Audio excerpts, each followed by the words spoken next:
전래동화 가운데 청개구리 이야기가 있습니다. 청개구리는 어머니와 함께 살고 있었는데요. 청개구리가 항상 어머니의 말을 반대로 행동하죠. 어머니가 산으로 가지 말라 하면 산으로 가고 냇가로 가지 말라 하면 냇가로 가게 됩니다. 이 때문에 어머니의 마음은 속상했고 또 병에 들었습니다. 어머니의 마지막 유언이 무엇이었습니까? 자신을 냇가에 묻어달라 하는 것입니다. 냇가에 묻어달라고 말해야지 이 청개구리가 산에서 자신을 묻을 거라고 생각했기 때문입니다.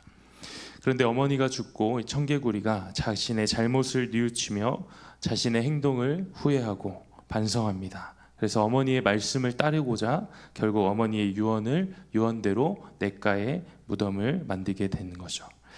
청개구리의 이런 이야기는 하나님의 마음을 아프시게 했던 이스라엘 백성들의 모습과 같습니다. 오늘 이스라엘 백성들이 하나님 앞에 불평과 불만을 쏟아내는데요. 하나님께서 계속해서 이스라엘 백성들을 향하여서 내가 너희를 인도하여 저 젖과 꿀이 흐르는 가나안 땅으로 들어가게 할 것이다 약속하셨습니다. 그러나 가나안 정탐을 마친 10명의 이 정탐꾼들이 자신들을 메뚜기와 같다라고 고백하면서 온 이스라엘 백성들이 하나님 앞에 원망을 쏟아놓기 시작합니다. 왜 우리를 애굽에서 이끌어내서 가나안에서 죽게 하느냐고 하나님과 모세와 또 아론을 원망합니다. 결국 하나님께서는 여호수아와 갈렙을 제외한 이스라엘 1세대 모두를 진멸하시기로 결단하십니다. 그들이 모두 40년 광야 생활 가운데 죽을 것이다 말씀합니다. 오늘 모세가 이 사실을 이스라엘 백성들에게 전하자 이스라엘 백성들이 이러한 반응을 보이는데요. 39절 말씀입니다. 모세가 이 말로 이스라엘 모든 자손에게 알림해 백성이 크게 슬퍼하여. 이스라엘 백성들이 크게 슬퍼했다고 이야기합니다. 마치 청개구리가 어머니를 잃고 그의 잘못을 반성한 것 같이 이스라엘 백성들이 회개한 것 같은 모습을 보입니다. 그런데 우리가 여기서 슬퍼하는 것과 회개하는 것이 엄연히 다르다는 사실을 기억해야 합니다. 때로 우리는 슬퍼하는 것, 눈물을 은혜의 표징으로, 은혜의 상징으로 여기기도 합니다. 수련회에 가서 눈물을 많이 흘리는 학생들, 청년들을 향하여서 우리는 뭐라고 이야기합니까? 은혜 많이 받았구나. 말씀을 듣고 또 기도하는 가운데 눈물 많이 흘리는 성도들을 향하여서 우리는 은혜 많이 받은 사람이라고 이야기합니다.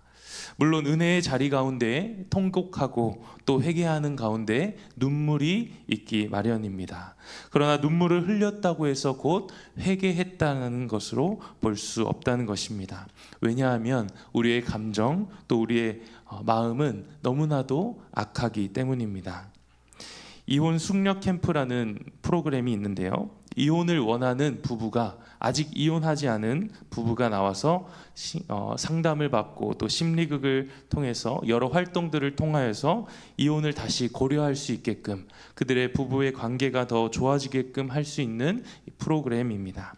여기에 한 알코올 중독 남편이 소개되었는데요. 이 사람은 술 때문에 자신의 생이 언제 마감해도 이상하지 않을 건강의 심각한 문제를 가지고 있었습니다. 건강의 문제로 직장까지 그만두었고 남편은 일을 하지 않은 채 술로만 살고 있었던 것이죠.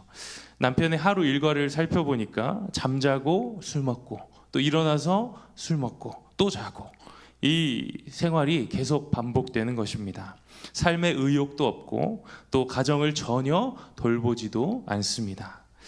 이 남편이 자신의 모습이 얼마나 한심한지를 이 프로그램에 나와서 보게 되는 것입니다. 또 여러 가지 생각을 하면서 끝내 눈물을 펑펑 흘리고 맙니다. 이제는 내가 정말 술을 끊겠다. 내 가정을 위해서 살겠다.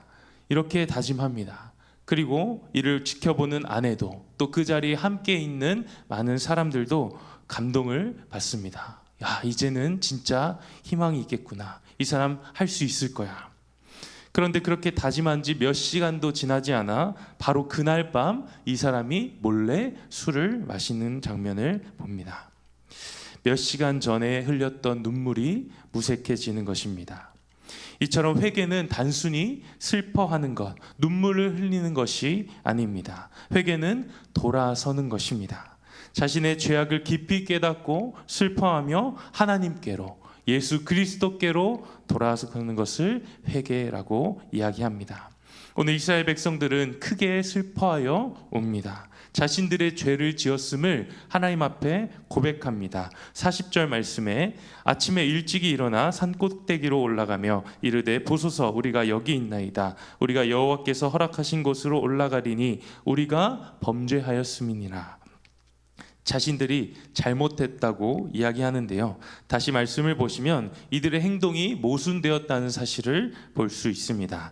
말씀의 40절 말씀에 우리가 여호와께서 허락하신 곳으로 올라가리니 라고 이야기합니다. 가나안 땅으로 가겠다는 것입니다. 이제 정복 전쟁을 다시 하겠다는 것입니다.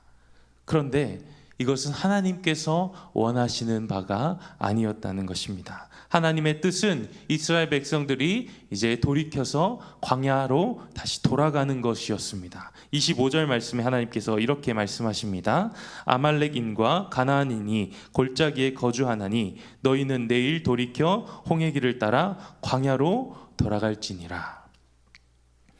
하나님의 뜻과는 상관없이 이스라엘 백성들은 자신들이 잘못했다 말하면서 우리가 가나안으로 가겠습니다 라고 이야기하는 것입니다. 여전히 잘못했다 말하면서 하나님의 뜻과는 정반대의 길로 행했다는 것입니다. 이에 대해서 모세는 이렇게 말합니다. 41절과 42절 말씀인데요. 모세가 이르되 너희가 어찌하여 이제 여호와의 명령을 범하느냐 이 일이 형통하지 못하리라. 여호와께서 너희 중에 계시지 아니하니 올라가지 말라 너희의 대적 앞에서 패할까 하노라. 하나님이 함께 하시지 않는 전투는 100% 지는 전투입니다. 모세는 이 전투에 하나님과 상관없이 하나님이 함께 하지 않으실 것이기 때문에 너희가 올라가지 말라 이야기합니다. 만약 이스라엘 백성들이 회개했다면 여기서 멈춰야 하는 것입니다. 하나님의 뜻이 아님을 발견할 때 멈춰야 합니다. 그런데 이들은 어떻게 행동합니까? 44절 말씀 우리 같이 읽겠습니다. 그들이 그래도 산 꼭대기로 올라갔고 여호와의 언약궤와 모세는 진영을 떠나지 아니하였더라. 자신의 뜻을 꺾지 않고 산 꼭대기로 그래도 올라갔다 말합니다.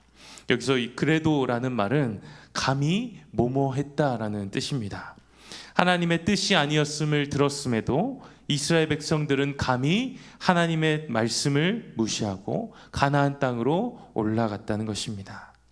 결국 어떻게 됩니까? 45절 말씀에 아말렉인과 산간지대에 거주하는 가나안인이 내려와 그들을 무찌르고 호르마까지 이르렀더라. 불순종의 결과로 그들은 죽게 되는 것입니다. 오늘 우리는 말씀을 통하여서 순종을 가장한 불순종의 모습을 보게 됩니다. 잘못했다 말하지만 하나님 앞에 돌이키지 않고 그래도 자기 뜻대로 고집하는 이스라엘 백성들의 모습을 발견합니다. 우리의 삶에서 가장 주의해야 할 것이 이것입니다. 우리는 항상 순종을 가장한 불순종의 모습을 경계해야 합니다. 하나님의 뜻으로 포장된 나의 뜻을 경계해야 합니다. 왜냐하면 이러한 불순종은 쉽게 드러나지 않기 때문입니다. 다른 사람들 눈에는 아름다운 순종의 모습처럼 보여지기 때문입니다. 사무엘서를 보면 나의 뜻을 향해서 나의 뜻을 하나님의 뜻으로 포장했던 인물이 나옵니다. 바로 사울 왕입니다. 하나님께서 사울 왕에게 모든 소유를 남기지 말고 아말렉을 진멸하라 명령하셨습니다.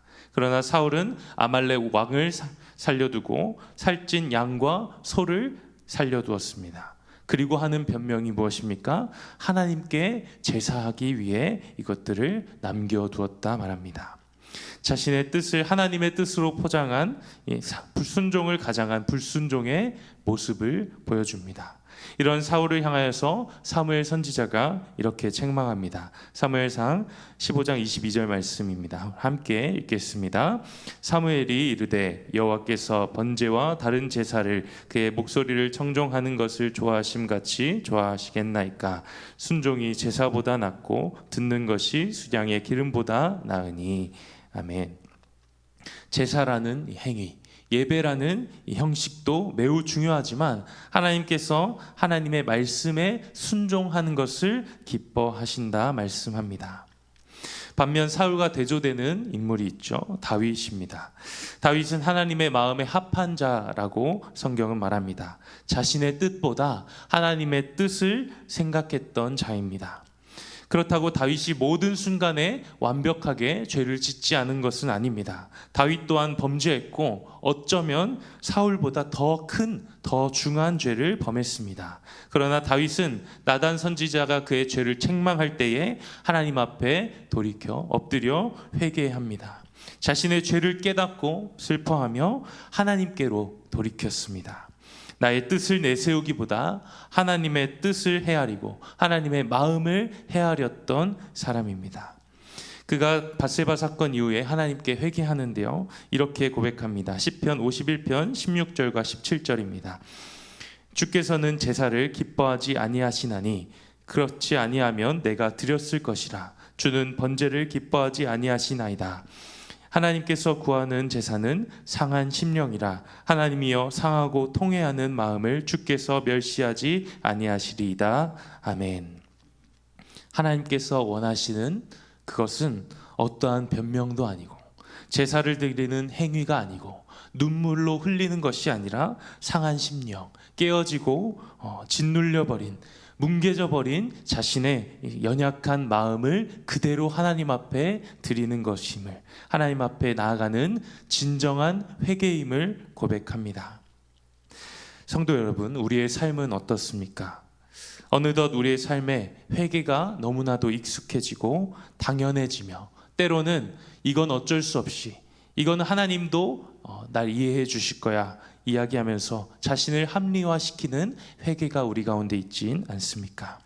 그러나 진정한 회개는 눈물이 아니라 삶으로 드려지는 것입니다. 나의 뜻이 아니라 하나님의 뜻대로 행하는 것을, 하나님의 뜻대로 나아가는 것을 말합니다.